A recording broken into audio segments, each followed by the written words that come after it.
నమస్తే, welcome to fourth state news.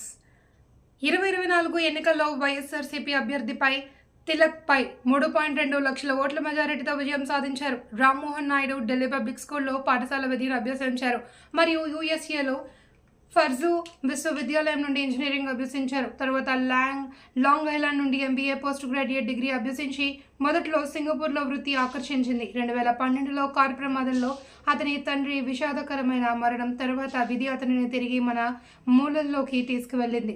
ఇది అతని రాజకీయ రంగాన్ని నడిపింది. 26 ఏళ్ల వయసులో 2014లో శ్రీకాకుళం నుండి లోక్సభ ఎంపీగా పోటీ చేసి గెలిచి 16వ లోక్సభలో రెండో అతి చిన్న వయస్కుడైన ఎంపీగా అలరించారు. అందరికీ నమస్కారం. నూతనంగా ఏర్పడిన కేంద్ర ప్రభుత్వంలో కేంద్ర మంత్రిగా పనిచేసే అవకాశం దక్కినందుకు చాలా ఆనందంగా ఉంది. మరి ఈ ఆనందానికి కారణమైనటువంటి ఎంతో మందికి నేను ధన్యవాదాలు తెలియజేసుకోవాల్సినటువంటి అవసరం ఉంది. అందులో ముఖ్యంగా ఈరోజు తలుచుకోవాల్సినటువంటి వ్యక్తి మా తండ్రి గారు స్వర్గీయ కింజరాపు ఎర్రన్నాయుడు గారు. ఆయన చనిపోయిన దగ్గర నుంచి కూడా నాకు నిరంతరం వెన్ను తట్టుతూ పైనుంచి ఆశీర్వాదం ఎప్పుడు కూడా అందిస్తూనే ఉన్నారు. అలాగే ముఖ్యంగా మరి నాన్నగారు చనిపోయిన దగ్గర నుంచి హక్కును చేర్చుకుని